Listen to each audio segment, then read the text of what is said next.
watch it live, but there's that. And then we are going to the recording in three, two. Welcome to another episode of Million Dollar Stories, where we get to interview authors from all over the world. And I don't know about you guys, but I love learning from individuals who have done really big things in the biggest circles. And our next guest has done that. I'm going to just read off the bio because it's that impressive. Taosha Wang is a portfolio manager at Fidelity, a leading investment company, where she oversees several, are you ready for this? Billions of dollars of assets under management. An experienced tech investor and a trained economist, she specializes in identifying thematic growth opportunities that have the potential to shape the future for decades to come. She was previously a management consultant at McKinsey and Company, which I think is the biggest consultant company in the world, a research That's right. analyst at Goldman Sachs, and an investor at PIMCO, where her team was named the Morningstar Fund Manager of the Year. She is regularly quoted in media such as Bloomberg and Reuters, and has authorized numerous published articles. She is a graduate of Brown University and an avid poker player. Let's get into it. The book is called, let me just pull it up right here, Techonomics You Should Know, Life-Changing Economics of Disruptive Technology. So without further ado, Taosha, thank you so much for being here. Thanks for having me. One of the most impressive bios that I've read before a guest. We've done like 160 episodes, just so you know. And that's wild. So tell us a little bit about the genesis of this book. Why did you write this book? Well, I do this for a living to start with. I invest professionally for a living, and I scout the universe. I look for the biggest, the most compelling investment trends that will generate the most compelling investment returns. And you see all kind of trends that come and go. Sometimes it's hype, sometimes it stays for a little bit longer, and sometimes you encounter a really big thing, and then you realize that, hmm, this is very big. And at some point within the last year or two, I started to realize that we are really going through a big technological wave. AI is a big part of it, but there are other complementary technology around it as well, satellite technologies. And I started to just get people asking me all these questions. Friends, families, media, other investors, my clients start asking me these questions, and I realized that maybe it's a good time to start putting the thoughts down on paper Plus, and you start writing probably have a an book. inside track on a lot of information when you're working with McKinsey and Company. And I was right. That is the biggest consultant company in the world. Is that right? Yes. Yeah. And so you're probably in rooms with companies that are on the up and coming, or potentially, the top 500 companies that we think of in this world. You're in those circles. So you're able to see things that maybe the public does not see. Is that right?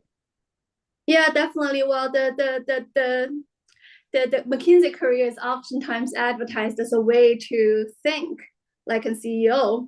So certainly we put ourselves in the shoes of top company executives to think about business. But then again, to be perfectly fair, my time at McKinsey was a long time ago. That was before the whole AI and big tech trends that are dominating conversations today were a thing. But still, yes, I think it's sharpened my mind to sort of always stay attuned to what's the biggest thing that's going to change the world. um, and today we're talking about them. On the back of your book, I'm just reading a stat here. It says AI will disrupt 40% of our collective work hours, but no, there won't be mass unemployment. Now, in my opinion, there will be. So maybe you can correct me on that. But in fact, the more AI we use, the more human judgments we will need. Find out which jobs will rise and which ones will fall. So, which ones will rise and which ones will fall? The ones that lean into the power of AI or the use of AI will rise, and then the ones that I suppose lean against the trend will fall. Yeah, that's a good way to That's put sort it. of a cheap way of answering your question. But there's an important distinction that we make when we quote this 40% number, which is a big number that has been sort of going around quite a bit amongst the experts. Certainly, it's 40% of all the work hours, but it's not 40% of all the jobs out there. So it might mean that, for example, if I, spend 40% of my time taking meeting minutes, for example, which is a pretty mundane and pretty boring job, then with, generative AI, with Zoom being able to essentially take your meeting notes and then summarize it for you, that 40% is, disrupted, is impacted, it's made more efficient, more meaningful, probably reduced in terms of the, just the sheer length of hour. But it doesn't necessarily mean that job is going away. It probably means I'll be able to save the time in doing this and do something slightly more productive, and maybe work fewer total number of hours, but get to spend the time with family or playing poker. Yeah. Yeah. Let's hope so. Now, I will say I've done a little bit of research, and it seems like with all this new technology we've had in the past 30 years with the internet and social media, you would think that some people would free up their time. Well, the average person is actually working more now than even before. So maybe that has to do with inflation, or maybe that just has to do with financial literacy being at an all-time low. Where I agree, mediocrity in the future will not be tolerated. Those who use it, embrace it, and then figure out a way to reap the rewards from it are going to do so well. But the ones who don't understand it, are afraid of it, also don't have a financial IQ level, they're probably not realizing that all of the benefits are there. So I think it starts with the education system. If we could teach our youth about wealth creation, that will change the game. There's probably a reason why the system doesn't want people to know about wealth creation. So where do you think it all starts from? Do you think it's from the family, the school system, the system itself? What do you believe? Your question is more specifically on wealth, the financial intelligence of things. Well, I think, how do I put it? I think there are many aspects to this. I mean, we all come from different upbringing. And then we will, that the upbringing will shape our way of looking to the future, looking into what it takes to live a more meaningful and fulfilling life, and how do we go about achieve that financial freedom or personal freedom. I would say that, well, to quote a piece of economic fact, labor as a share of GDP has been declining over the past 50 years in the United States. Essentially means that more and more share of GDP, which is the economic value that we create in aggregate, goes to profit. It goes to capital instead of labor or wage. What does that mean in terms of how it affect our economic interest as employees? It essentially means that if you're just living off your paycheck, your wage, you're probably actually worse off now compared to 50 years ago. Assume the similar level of skills. However, but if you're skilled enough in your certain area of focus, and you become an indispensable part of the organization that you're part of, then you probably become a shareholder of some kind. Now, there you start to participate in the profit of the organization. And that's where the reward is coming from incrementally, because if the GDP, if the aggregate value that we have created is not going to labor, it ends up in the form of profit. And if you're able to take a share of that profit, then essentially you are able to reap a bigger slice of the overall pie. I suppose it tells us to be more entrepreneurial. I think that's the takeaway. Damn right. I'm with you on that. That's what I was leaning towards, is that if you think like an entrepreneur, that's a phrase that I live by and we have within our company. Think like an entrepreneur, you start to realize wherever there's chaos, there's opportunity. But if you think like an entrepreneur, you realize you take ownership of everything in your life. And therefore, if you can get a piece of certain success and you have some equity, or you have your money working for you, the future is a very bright place. Otherwise, it's a very scary place because, like you said, with technology coming in and pretty much doing a lot of things behind the scenes, saving a lot of people time, Amazon's going to say, should I pay someone $50 an hour in California, or should I just have a robot do it for free? So it's going to be great for the ones who use it, but the ones who are not ready for it, who are not thinking like an entrepreneur, they're going to suffer. So This mentality that you Absolutely. I this absolutely agree with you. I want to build on that point as well. I mean, I think the whole AI thing is actually, I would say, democratizing entrepreneurship in its own way, in the sense that traditionally when you think about starting a business, you need people of different with different areas of expertise, and need people to do a lot of, the back office. You need people to do various kind of, specialty jobs that you as the business owner may not necessarily be familiar with. So it's difficult to do that. But with more assistance from these machines, could be, Gen AI machines, or a specialized a machine, or specialized kind of software, essentially helps to boost the potential, the productivity of individual entrepreneurs. You can actually do more things. So there used to be this concept in organizational economics that discusses what is the best way, what is the ideal team. And it's proven with a lot of studies that the ideal team size is five people. Um, because you need people to do different kind of things. The team size is not too big, so that messages get lost. The team size is not too small, so you don't have the full set of all the skills. So five used to be the magic number. And a lot of companies talk about the most effective team meeting size is the one where people can share a pizza, a large pizza, presumably, because it's gonna be five people sharing a pizza.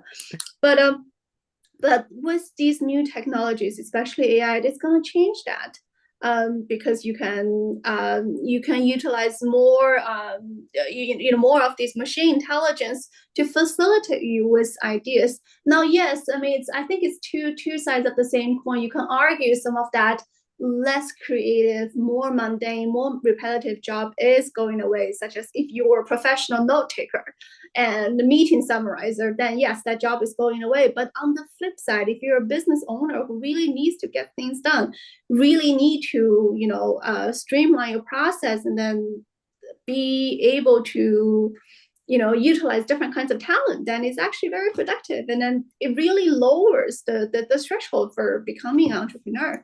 So I think it's I like to lean into this and think more positively, because you gotta create opportunities yourself.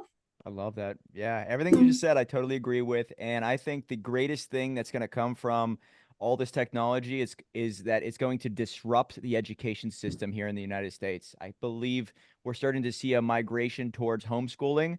And with all this technology, you really can build a business from anywhere with whomever you'd like. And the fact that you said that the magic number of a team is five, I can really see how that makes sense, right? You have this cohesiveness. When you think about the Navy SEALs, they only have a certain amount of people because there's so much trust. There's a lot of clear communication within a small group. And the greatest team is one you can share a pizza with. I've never heard that, but I'm going to use that. That's so good.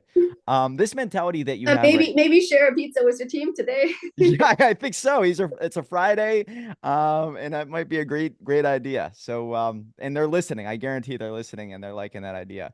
Uh, However, this mindset that you have, you're so young, all right, looking, and I'm telling you, you've done so much. How did you go from where you started to where you're at now? Can you tell us a little bit about the journey, and where you started, and what you went through, and did you always have this mindset, this go-getter, entrepreneurial, think like a badass mentality?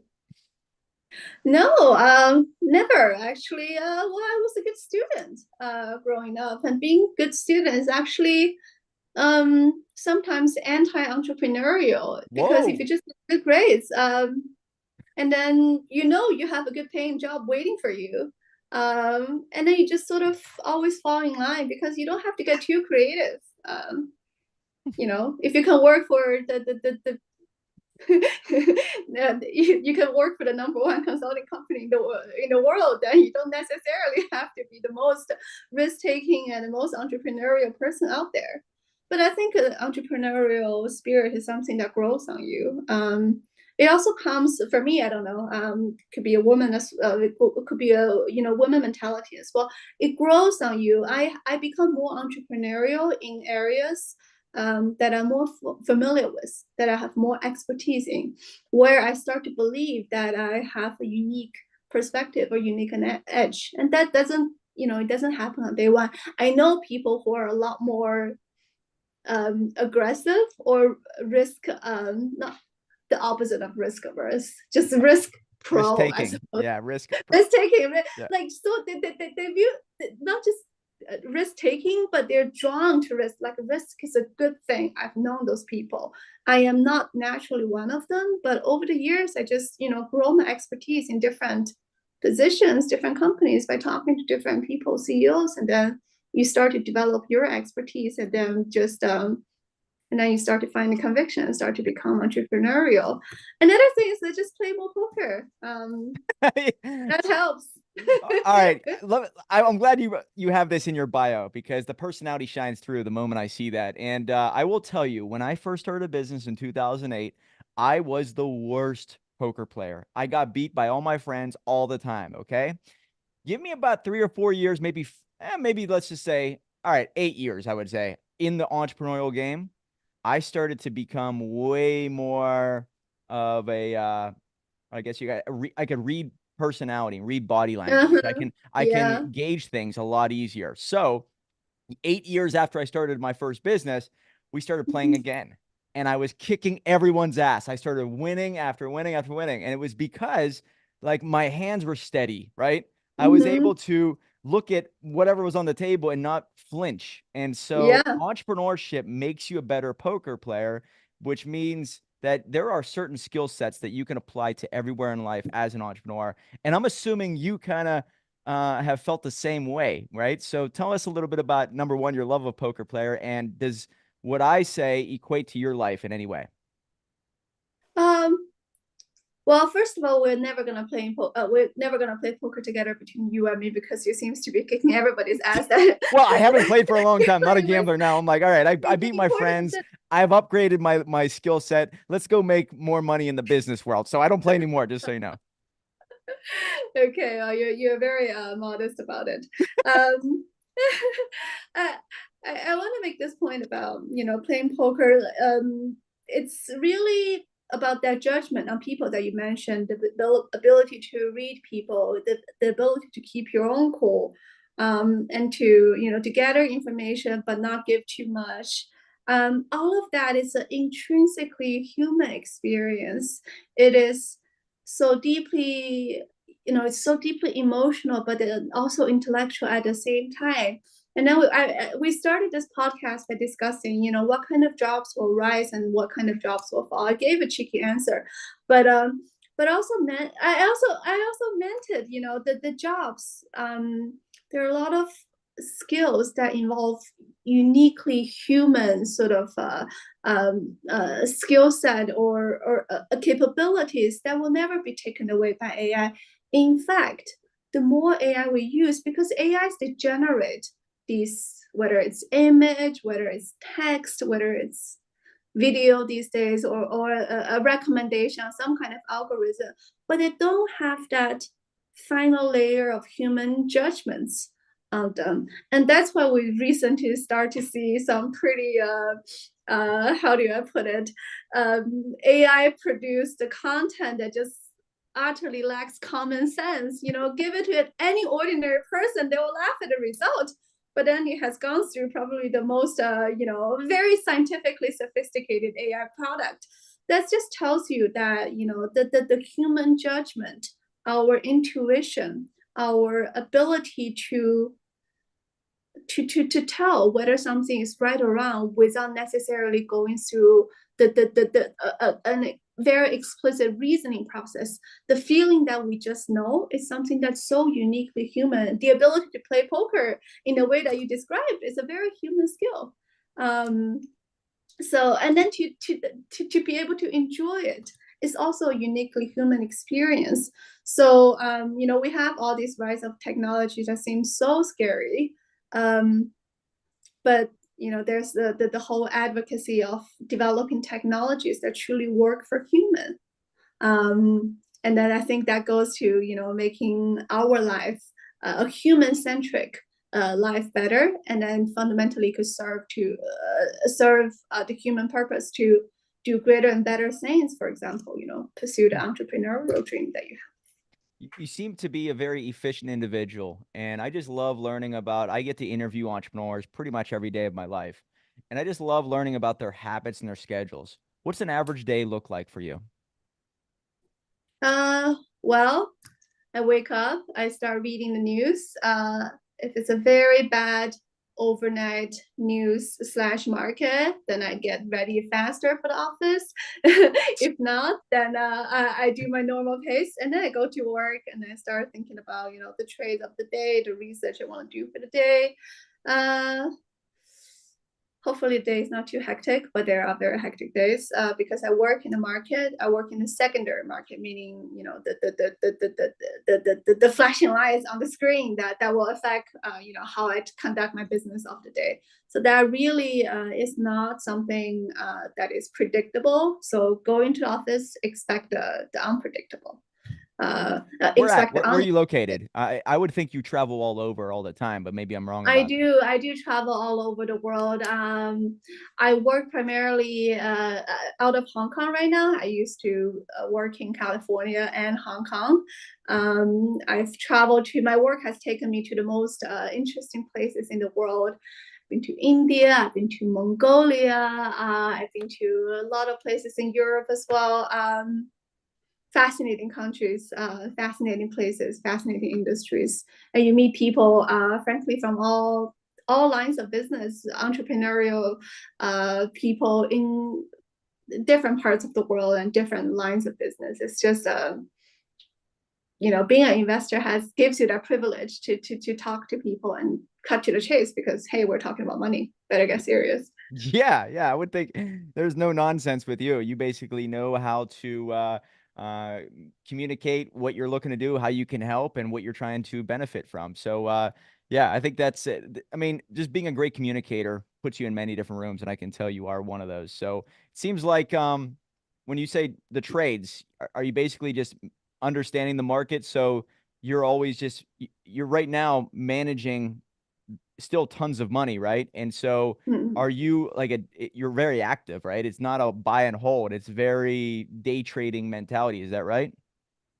Yeah, we trade based on conviction. Some, and based on the market condition and everything. So if we have a conviction on a certain instrument, a certain company, or a certain trend, we can hold on to that for a very, very long time because we want to ride through that big wave.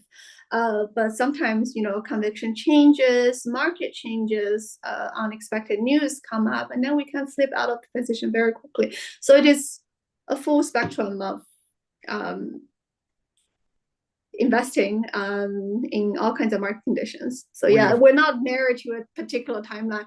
Like investment has to be on a daily basis or it has to be on a yearly basis. It's all again expect unexpected what you do investments. were you a finance major at Brown?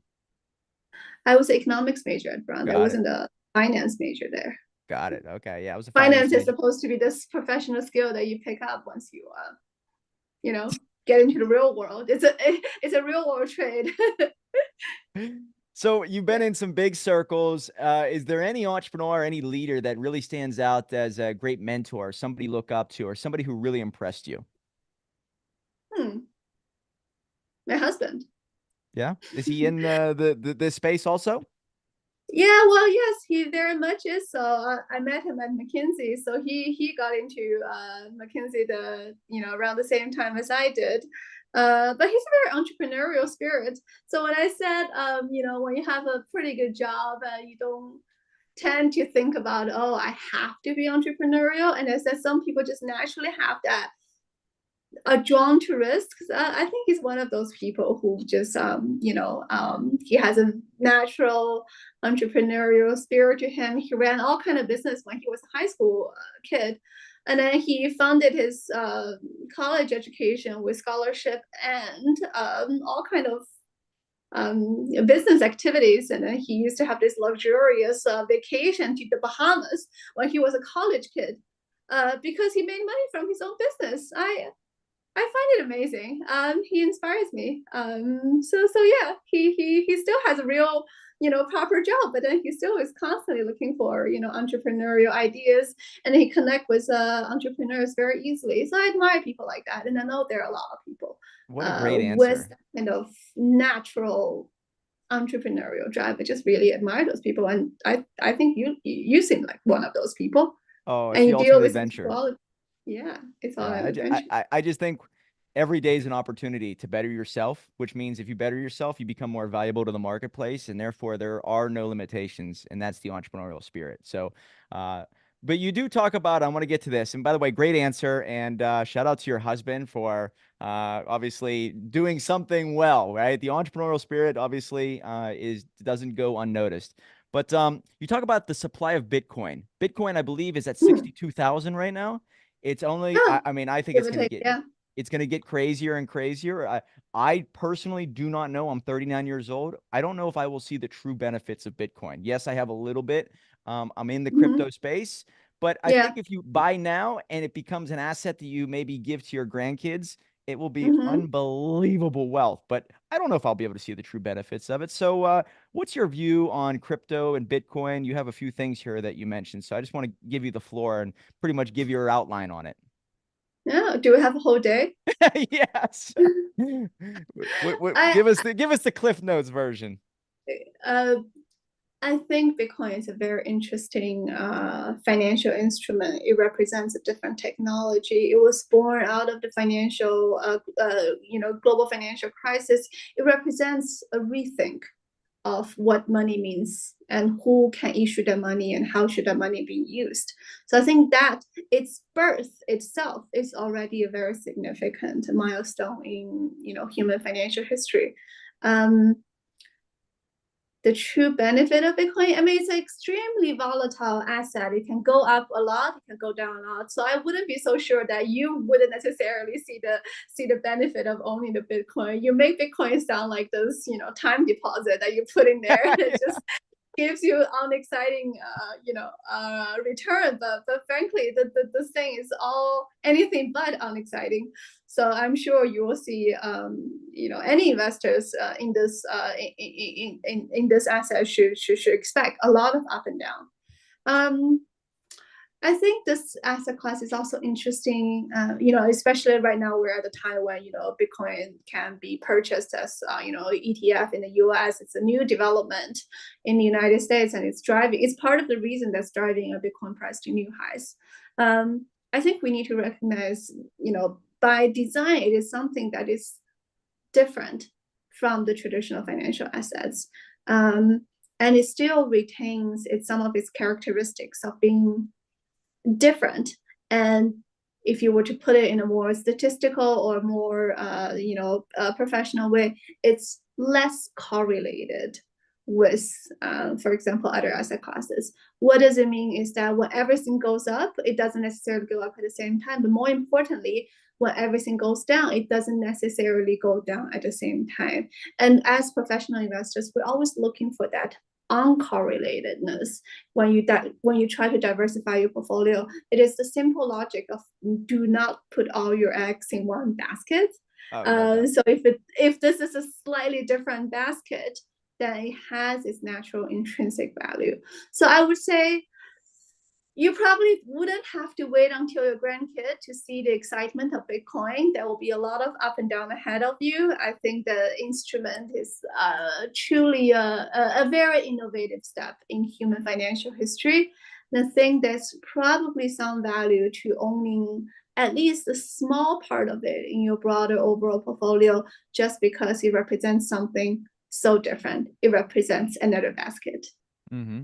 Yeah, and the reason why I say I won't see the benefits of it because I think it's just not in your best interest to sell, right? If it's at 62,000, that may seem high right now, but 15, 20, 50 years from now, it'll probably be 600,000 for a Bitcoin, right? So it's so in your best interest to hold it than to spend it. And that's why I think that I'll just basically have it and hold it.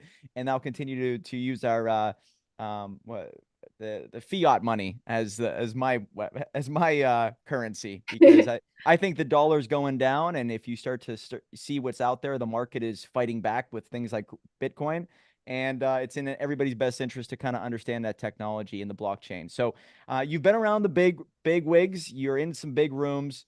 Can you just paint me a picture of the future in your mind? And I'll just kind of open the door for that in a second after I explain what I see. I see a growing trend of people not traveling. They're going to do these 15-minute cities. They're going to stay in their apartments. They're going to put their goggles on. They're going to do the meta world. They're going to have a fake life. They're going to, if they want something from Amazon, they click a button, it gets delivered that day or the day after. And so there's going to be a lot of people who are just kind of stuck, and they're actually building their own prisons, if you will. But it's going to be an increasing trend of haves and have nots. And those who understand wealth creation will be able to travel wherever, whenever, and they'll have the freedom to do so. But I think the great divide has happened, and it's going to just get worse and worse. So I think it's going to be a scary future if you're on the wrong side of the tracks. What do you see? That's a very big question. I see people having more choices. I see people having the choice to live the life that you have described, to essentially shut themselves in a fortress, and have everything delivered to them, have the world in a pixelated way come to them. I can see that, but I think that's a choice that is not a must.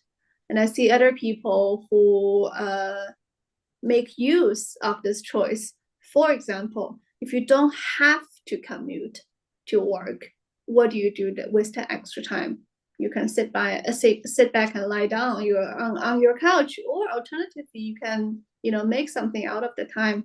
You can utilize the resources on hand. Create a small business on the side. You can experiment with a entrepreneurial idea. Just because you don't have to do something mundane doesn't mean you just not do it, and then just essentially forego that the meaningful part of your life, and then you can use it for something else. I think there's greater individuality to choices. I think people can choose different life. I don't necessarily think it is a very rigid divide whereby people who choose to build a fortress cannot come out of it. I think there are essentially more choices, but I do hear the possibility of people becoming more entrenched in their choice, and people start to be in these echo rooms. They keep hearing what they're saying, and then they essentially stop exchanging ideas or exchanging interactions with people from different backgrounds doing different things. I can see that being a potential hazard, especially, I mean, it's already happening, Yeah. has been happening for some time. Well, And then we collectively as a society should find a way to break out of it.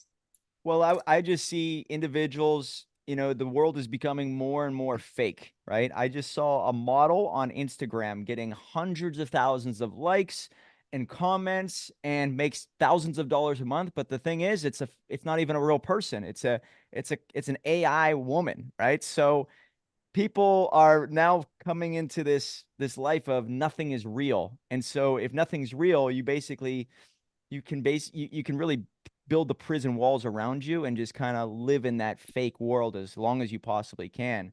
And so I just think that it's going to get crazier and crazier. And I mean, unless you wake up, very much like Plato's Allegory of the Cave. I always reference that book because it's so true. Have you ever read Plato's Allegory of the Cave? Yeah, absolutely. Yeah. And so that's the way I look at it. There are people who are prisoners who don't want to be set free, and they actually get angry at those who are free. So I think we're going to see that more and more. And that does kind of tie into one of the questions I ask all of our guests. What's a book or many books, maybe, that really stand out in your Mm-hmm. life that gave you this mindset that you might recommend to our listeners and viewers? Hmm. Um, I thought Zero to One is a great book to get Wow. started. Yeah. Yeah. Um, because a lot of us have that Zero to One mentality naturally. A lot of us don't have that naturally. And then, just understanding that, the fundamental difference from Zero to One and One to infinity is something, it's a wake up call, at least for me. I realized that, well, to be able to create something, um, is a truly admirable act, however small that is, however humble the starting point is. And before I forget, I want to make sure I get back to that. You went to school, you had very high grades, right? High marks. you got a job, and then Decent grades. Yeah. what's that? I had decent grades. Decent grades. You got a great job, but you Yeah. didn't, it wasn't your purpose. You kind of felt like, wow, I could be more creative and there's more of an adventure if I adopt that entrepreneurial spirit. Can you tell us a little bit about that transition? Was it very difficult to go from, oh, wait a second, I did really well in school. It got me the job, but it didn't give me the excitement and the fruits of all the labor that I thought was going to be there. Was it a difficult transition? Because many of my listeners are breaking away from the corporate mindset and starting businesses. So they're going from employee to owner, and it's Yeah. two different worlds. Did you experience that transition as a difficult process? Uh, well, I still haven't fully experienced that just because I'm still working the job of managing and investing money for other people. Uh, I consider my book part of that transition. It's something that is really, really mine. It is something that, where I truly express myself, where I do it from my own pain and more my own gain. So I think if you're not the kind of person who just quit your day job and dive into a sea of risk, then take your baby step. Maybe it's about starting a podcast or just writing a book. Right. Start selling lemonade, whatever it is, but just take that baby step. I sometimes, the small changes accumulate, and then you reach a point and you realize that, oh wow, I've come this far. Now I'm ready to go full on. If they pick up your book, Techonomics You Should Know, what is one takeaway that you hope they grasp? Lean into the technology because there's no way back.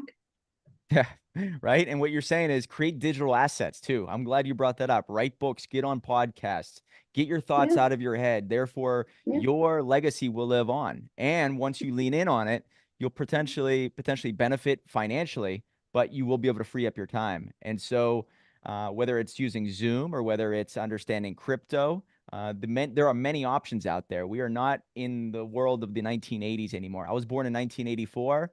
And I can't imagine being a kid nowadays, waking up with a phone pretty much in your hand at the age of 4 years old. So start to utilize this because there is no way back, right? That's it. Yeah, no, absolutely. The world is constantly changing. Changing is the only constant thing. And last question I have for you, is there anything that really scares you about the future? Anything that is out there that's like, all right, we got to stay away from this? Anything? Because Elon Musk has said AI in 5 years will write better than any writer that has ever lived in this universe or any other universe, basically. So he says it's going to get crazier and crazier, and it's going to get pretty bad for those who don't understand it. So, is there anything like that that scares you? No, Elon Musk says a lot of things, and I think a lot of things make some sense. Um, I think the good future will not necessarily happen by itself. We need to put in the guardrails to keep it broadly on track to a potentially good future. I feel like a lot of things can happen by accident, and some of the biggest historical moments, whether it's wars or whatever, they just happen out of coincidence. So let's collectively as a society become more knowledgeable about it and then put in these guardrails so that even when accidents happen, they hopefully don't fall too far away from or where we want it to be. So yeah, I suppose the scary part is what if we fail to put in that guardrail and things start falling apart and accidents happen, and we just go down into unthinkable paths. But hopefully that's not the best case, and hopefully that does not happen. Well, this book is intended for people whose fields of work may see greater adoption of AI, mixed reality, and blockchain technologies, who wonder how best to prepare themselves and their children for the challenges and opportunities ahead, and who contemplate the best path forward for the human civilization as we navigate the uncertainties together. So, guys, take a look at our book, Techonomics. You should know life-changing economics of disruptive technologies. It just came out at the very end of last year. And I really appreciate your time, Tausha. You are obviously well educated, well informed, and you know your stuff from top to bottom. So I really appreciate you being here with us today. Thank you. I appreciate you having me here. Remember, guys, $1 million book will lead to $1 million life.